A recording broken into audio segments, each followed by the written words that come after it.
All right, so here you have two possibilities. You have a primary alcohol and a secondary alcohol reacting with two different types of reagents. So let's see what's maybe going to happen here that's going to be a little different, what's possible.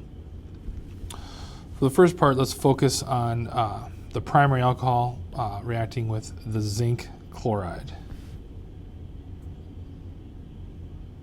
And what kind of things are possible.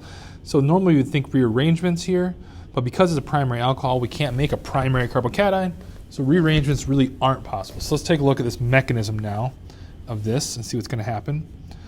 So the first step, the lone pair of the oxygen reacts with the zinc, does that substitution, does that SN2 type substitution. And of course, this is a way to activate the alcohol. But again, because this is a primary, we can't do a carbocation if there's a secondary would, but it's a primary. So there's our activated alcohol now. Make sure we balance our charges. Cl minus should have an O plus there.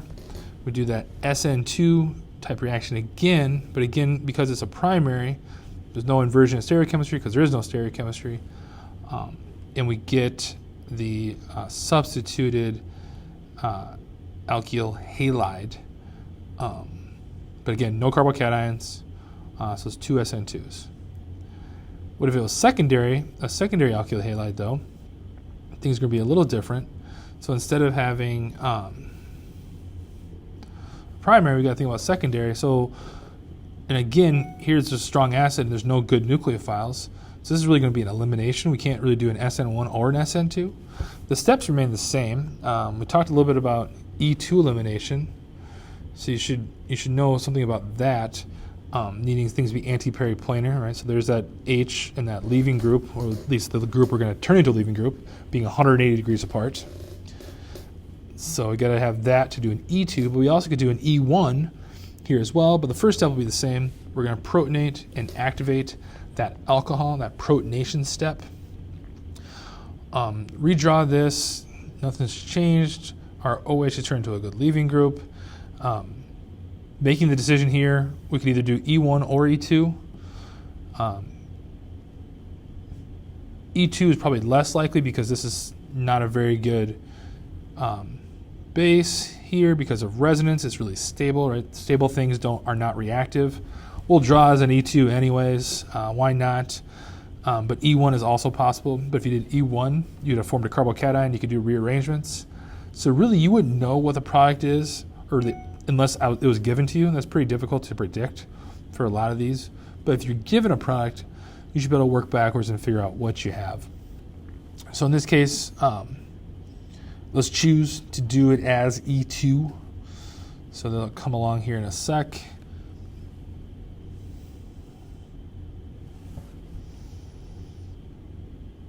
So E2, of course, meaning it's going to happen in one step, the elimination. There it goes. You got the water. Things are anti-periplanar. We're going to form a new pi bond. E2, because there's no carbocation. So E2, make the pi bond. But again, to really emphasize this, you really can't know what the mechanism will be until you actually have the products. It's pretty hard to predict what might happen for any of these. So the last part of this, just remember, this is actually acid catalyzed. There's H+. The H that forms there is the same H that was eliminated there. And that gets us to the product.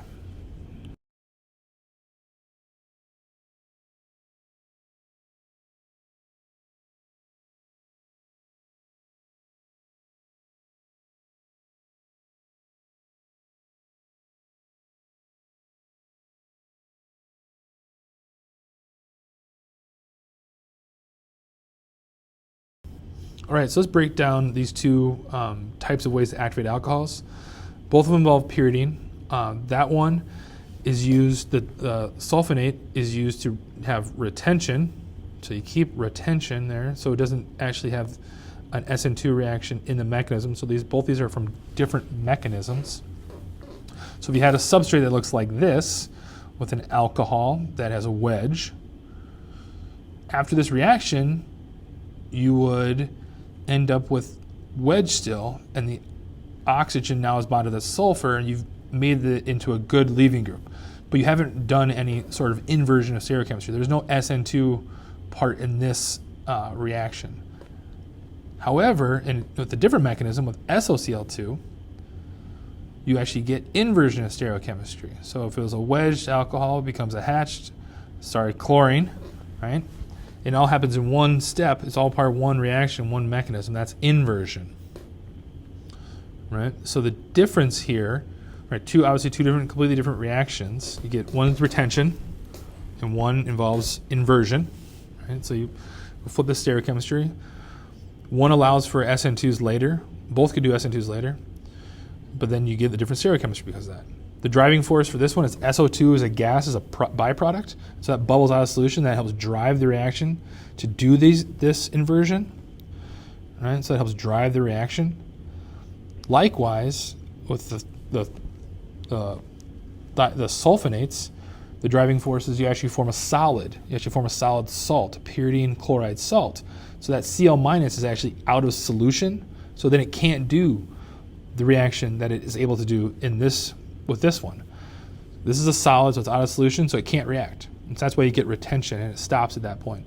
Whereas over here, the other one, the chlorine is still floating around, and that can do inversion, and that helps drive it this way.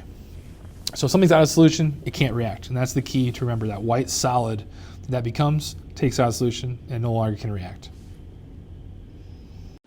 So we went through this whole mechanism of a primary alcohol with chromium, and we did that first step to get to the aldehyde. Right? So I'm not going to go through that whole mechanism, but I think there's H plus floating around as well. What I want to make sure, you need to know this. You need to know this mechanism, this first step. But don't forget, there is a final step where it goes to the carboxylic acid.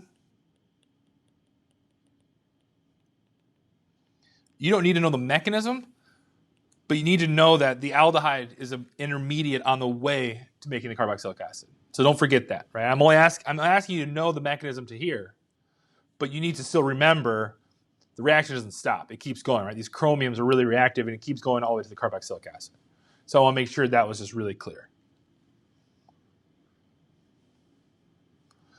A lot of people asked, what's the difference between PCC? Right? PCC, don't worry about, just know that it's less reactive. I'm not going to go to that level of detail. It's just less reactive. So just know that. Another good question somebody had, I think it's just a good thing to remember. What if I had phenol? Could I oxidize this? Type in the chat. Yes, I can, and I can't. Right? This can't be oxidized. Why? Because there's no hydrogens here. Right? You have to have hydrogens at the carbon attached to the oxygen. So you can't do oxidation there. Right? So you cannot do oxidation there.